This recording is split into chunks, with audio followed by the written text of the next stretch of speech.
സാധിക്കില്ല. അത്രയും cute baby. ആ ഭഗവാന്റെ നറു പുഞ്ചിരി നമ്മുടെ ഹൃദയം കവർന്നെടുക്കാൻ പാകത്തിന് ഭഗവാന്റെ ഒരു ചിരിയുണ്ട്. ആ ഒരു നറു പുഞ്ചിരി നമ്മുടെ ഹൃദയമാണ് ഭഗവാൻ കവർന്നെടുക്കുന്നത്. ആ ഒരു രൂപമാണ് നമ്മുടെ മനസ്സിലേക്ക് കൊണ്ടുവരാൻ സാധിക്കുകയുള്ളൂ.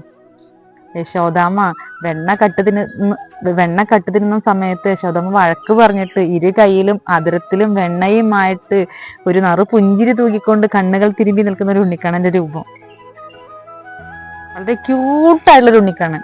നമുക്ക് ആ ഉണ്ണിക്കണ്ണനോട് എങ്ങനെ വേണമെങ്കിലും സംസാരിക്കാം, പരാതി പറയാം, പരിഭവം പറയാം, നമുക്ക് ഇണങ്ങാൻ സാധിക്കും, പിണങ്ങാൻ സാധിക്കും, നമുക്കൊരു സുഹൃത്തായിട്ട് കാണാൻ സാധിക്കും, മകനായിട്ട് കാണാൻ സാധിക്കും, കൂടപ്പുറപ്പായിട്ട് കാണാൻ സാധിക്കും, ഒരു വഴികാട്ടിയായിട്ട് കാണാൻ സാധിക്കും. ഭഗവാൻ എല്ലാവരുമായിട്ട് മിങ്കിൾ ചെയ്യാൻ സാധിക്കും.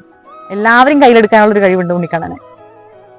എന്നാൽ അതേ ഭഗവാൻ തന്നെ ഭഗവത്ഗീതയിലൂടെ സഞ്ചരിക്കുന്ന സമയത്ത് ആ ഭഗവാനെ നമുക്ക് മനസ്സിലാക്കാനായിട്ട് സാധിക്കില്ല.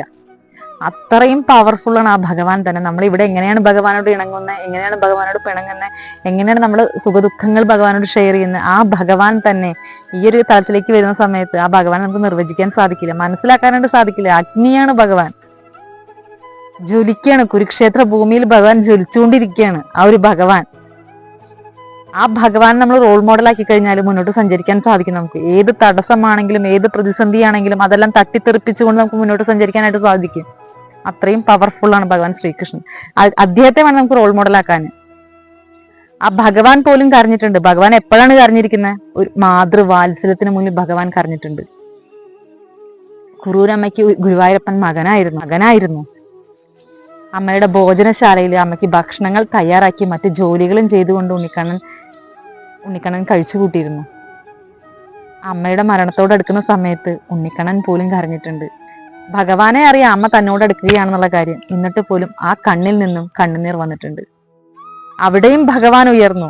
ഭഗവാൻ എന്ത് ചെയ്തു? അമ്മയെ തന്നോട് അടുപ്പിച്ചു. പിന്നെയും ഭഗവാൻ ശ്രീകൃഷ്ണൻ തളർന്നു പോയിട്ടുണ്ട്. എവിടെയാണ്? വൃന്ദാവനവും രാധാദേവിയും ഉപേക്ഷിച്ച് മധുരയിലേക്ക് പോകാൻ നിൽക്കുന്ന സമയത്ത് രാധാദേവിയുടെ ചോദ്യങ്ങൾക്ക് മുൻപിൽ ഭഗവാൻ ശ്രീകൃഷ്ണൻ തല താഴ്ത്തി നിന്നു. അവിടെ നിന്നും ഭഗവാൻ ഉയർന്നു. രാധാദേവിക്ക് ഭഗവാൻ കാണിച്ചു കൊടുത്തു. അടിമുടി ഭഗവാൻ രാധാറാണിയായിട്ട് മാറി കാണിച്ചു കൊടുത്തു. അവിടെയും ഭഗവാൻ ഉയർന്നു. കുരുക്ഷേത്ര ഭൂമിയിലേക്ക് സഞ്ചരിക്കുന്ന സമയത്ത് അർജുനനോട് പറഞ്ഞു, നീ രഥത്തിലിരുന്നോ, എന്നെ നയിക്കാൻ ഞാൻ സാരഥിയായിട്ട് കൂടെയുണ്ട്.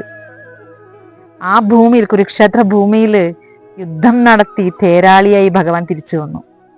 ആ ഭഗവാനെ കണ്ടിട്ട് വേണം നമുക്ക് മുന്നോട്ട് സഞ്ചരിക്കണമെങ്കിൽ. ആ ഭഗവാനെ വേണം നമ്മൾ വഴികാട്ടിയാക്കാനായിട്ട്.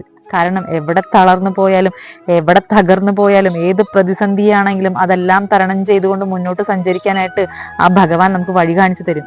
ഒരു തേരാളിയായിട്ട് നമ്മുടെ മുന്നിലുണ്ടാവും. ഏത് തകർന്നു പോകുന്ന ഘട്ടത്തിലാണെങ്കിലും ഏത് തളർന്നു പോകുന്ന ഘട്ടത്തിലാണെങ്കിലും ഭഗവാൻ നമ്മുടെ കൂടെ ഉണ്ടാവും. നമുക്ക് മുന്നോട്ട് സഞ്ചരിക്കാനായിട്ട് സാധിക്കും. അത്രയും വലിയ ലോകം കണ്ടാൽ ഏറ്റവും വലിയ തേരാളിയാണ് ഭഗവാൻ ശ്രീകൃഷ്ണൻ. ഭഗവാനെ നമ്മൾ റോൾ മോഡൽ